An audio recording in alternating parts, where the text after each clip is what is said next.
낮잠은 그 동생의 죽음을 어떻게 엄마한테 알릴까 고민하면서 하루 동안 그 긴장감을 일단 그 긴장의 끈을 놓치지 않기 위해서 저 나름대로 이제 구성을 했다라고 얘기할 수 있을 것 같고요.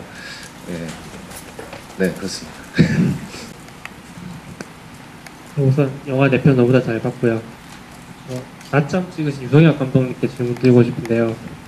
좀 전에 그 긴장의 끈을 놓지 않기 위해서 신경을 많이 쓰셨다고 하셨는데, 좀 더 이렇게 특별히 뭐 어떤 장치라든가 아니면 뭐 편집하실 때 조금 더 신경을 쓰셨던, 아니면 어떤 뭐 그런 점이 없는가 궁금합니다. 일단 저는 사실 개인적으로 조그맣게 편집실을 운영하고 있어요. 그래서 이제 다양한 편집적인 부분, 기술적인 부분들, 혹은 기교적인 부분들, 그런 부분들이 많이 사실은 좀 익숙해진 상황에서 뭐랄까요, 그러니까 그냥 롱테이크로 찍는다든지, 어떤 프레임을 움직이지 않는다든지, 그런 방식으로 그런 호흡들, 그 안에서의 긴장감, 그런 것들을 좀 접근을 하려고 노력을 했고요. 또 그리고 공간적인 부분에서 예를 들면 그 차도 같은 경우에도 터널에서 나오는, 그러니까 빛과 그림자, 계속 중첩이 되는 부분들인데, 주차장에 들어갈 때라든지 인물이, 그리고 나중에 이제 그 여주인공이 길게 스테디캠으로 이렇게 카메라가 따라오잖아요. 거기 안에서도 어떤 빛에서 다시 그림자로 들어가는. 그래서 그러니까 말로써 전달되는 방식과 분명히 그 영화적인 텍스트 안에서 어법적인 부분들을 좀 찾으려고 노력을 했고요. 그런 것들이 잘 전달이 됐을지는 모르겠지만 그런 의도로 조금 많이 고민을 했고요. 그런 촬영적인 부분이나 다른 미술적인 부분에서도 그런 어떤 기반에서 좀 많이 고민을 했었던 것 같습니다. 저는 지금 옆에 있는 재원 씨랑 같이 이제 코닥 지원을 받았고요. 네, 코닥에서 필름 지원, 후반 작업 지원, 그런 현물적인 부분에 지원을 받았고, 그리고 영준이에서 조금 받았고요. 금액은 얘기할까요? 네, 금액은 800만 원 지원 받았고요. 그리고 저기 사전 제작 지원으로 해가지고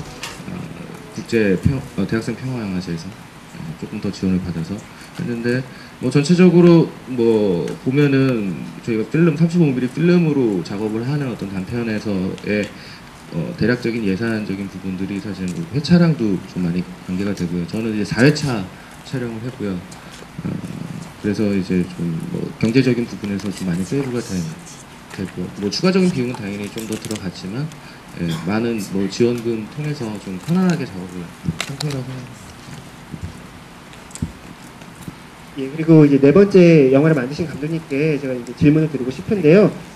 특별히 저는 그 시나리오를 보면 시나리오가 되게 감동적으로 다가왔었습니다. 왜냐하면 제 개인적으로도 누군가의 죽음에 대해서 이제 누군가에게 전달해야 되는 그런 경험이 있었는데요. 감독님께서 이것을 직접 쓰셨는지는 잘 모르겠지만 어떻게 이런 아이디어를 가지고 시나리오 작업을 진행하셨는지에 대해서 궁금합니다. 네, 직접 쓰셨고요. 예, 일단 감사드리고요. 예, 땡큐. 그리고 사실은 저희 가족 얘기였어요. 그리고 저희 그 큰애 삼촌, 큰애 삼촌께서 2년 동안 이제 그 피지에 코이카라는 단체, 그러니까 해외 봉사단이라는 단체가 있는데 2년 동안 이제 근무를 하시다가 원래 이제 천식이 있으셨고요. 근데 더 극적이죠. 현실이 더 극적인 게 사실 돌아오시는 그 비행기 몇 시간 전에 돌아가셨어요. 그러니까 피지에서.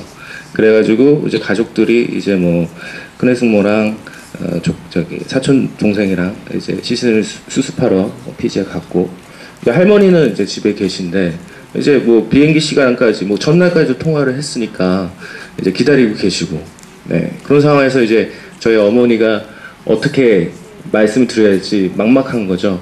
그래서 이제 저한테도 전화가 왔고, 근데 저도 어떻게 해야 될지 모르겠더라고요. 네, 그런 부분들에서 모티브가 됐고, 그리고 약간 극화된 부분은 분명히 존재를 하지만 그 모티브는 그런 실제 삶에서 나온 것 같고요. 그리고 사실은 그게 별로 안 됐어요. 그러니까 작년 7월에 그런 일이 있었고 저희가 영화를 실제로 찍은 지점이 5월 말에 저희가 촬영을 했고요. 예, 그래서 거의 근접한 그러니까 일주기 때 가족들이 같이 본 것 같아요. 그래서 할머니한테는 참 사실은 지금 김소호 선생님 실제로 그 연기를 하신 분의 여기 그 집안 내부의 소품들이 사실 그 세트에서 촬영을 했는데 소품들을 이제 할머니 집에서 많이 가져왔어요. 그래서 할머니를 보면서도 이걸 어떻게 얘기를 해야 될까 그 손자가 영화를 찍는데 당연히 도와주시는데 왜 자기 살림은 뭐 자꾸 가져가냐 그런 얘기를 하셨죠. 예. 그래서 끝내는 얘기를 못했어요. 얘기를 못하고 영화로 일단 보여드렸고요. 예. 일단 삶이 더 극적이라서 지금 저희 설정적인 부분에서는 그게 실제로 녹아들었을 때 너무 영화적인 극적인 부분이 있어서 뭐 그런 수위까지는 아니지만 기본적으로 그 일상에서 주는 무게감, 죽음에 대한 무게감, 그리고 일상적인 죽음에 대해서 대처하는 그 사람들의 각자의 그런 부분에서 조금 얘기를 하고 싶었고요. 예, 그렇습니다. 그 낮잠 있지 않습니까? 그 낮잠 제목이 주는 그 의미와 그 작품 전반적인 내용에 두 개가 어떻게 서로 매칭될 수 있는 담겨져 있는 어떤 의미를 뭘 생각하셔서 타이틀을 그렇게 정하셨는지 그 의미를 듣고 싶습니다. 낮잠 같은 경우는 이제 제가 의미적으로 사실은 약간 위안이라고 생각을 했어요. 저한테 이 영화가 주는, 물론 그것으로 완벽한 위안은 될 수는 없겠죠. 그러니까 낮잠이라고 하면은 이제 뭐 하루를 지나가다가 좀 그러니까 나른해지고 잠깐의 휴식, 그리고선 또 다시 삶은 또 계속 진행이 되죠. 여기서도 마찬가지로 수준이가 마지막 부분에서 이제 조금 오해될 수 있는 부분이라고 생각이 드는 게 약간 판타지라고 생각이 될 수도 있고요. 현실도 생각이 될 수도 있는데 약간의 위안이라고 생각이 들었어요.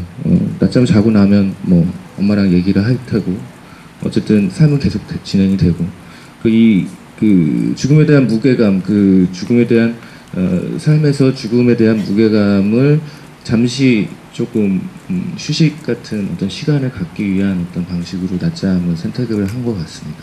네. 저는 가장 이제 영화를 해야겠다라고 생각하게 돼서 본 영화가 그 산타 상그레라는 그 성스러운 피라는 영화가 있어서 되게 센 영화고요. 되게 컬트 같은 영화인데 일단 그런 영화를 이제 시작을 했는데 항상 영화학도들이 굉장히 그런 어떤 부분에서 많이 이제 매료가 되다가 이제 나이가 들면서 조금 이제 그런 부분들이 좀 바뀌는 것 같아요. 20대 때 만든 영화, 30대 때 영화, 40대 때 영화가 다 틀리듯이. 그래서 현재는 뭐 사실은 포레스트 검프 같은 영화가 되게 좋더라고요. 저는. 예, 그렇습니다.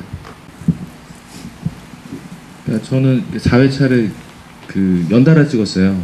그러니까 쉬지 않고 찍으면서 뭐 지금 보니까 이제 조금 많이 좀 미숙한 부분들이 많이 보이고 또 아쉬운 부분도 많고 후반 작업에서의 어떤 그 진행에 대한 부분들이 조금 코닥측하고 좀 약간 협의점이 좀 다른 부분에 대해서 출발을 해서 좀 약간 고생한 기억이 있고요. 근데 뭐 어쨌든 영화를 만드는 데 있었을 때는 어느 지점이나 어떤 상황이든지 뭐 100% 만족하면서 찍을 수 있는 상황은 아니라고 생각이 들고요. 최선을 다해서 현실에 충족하는 부분에서 노력을 했다고 생각이 들어서 뭐 개인적으로는 그런 부분에서는 만족스럽다고 생각이 듭니다. 예. 수고하셨습니다. 관객 여러분들 끝까지 남아주셔서 감사합니다.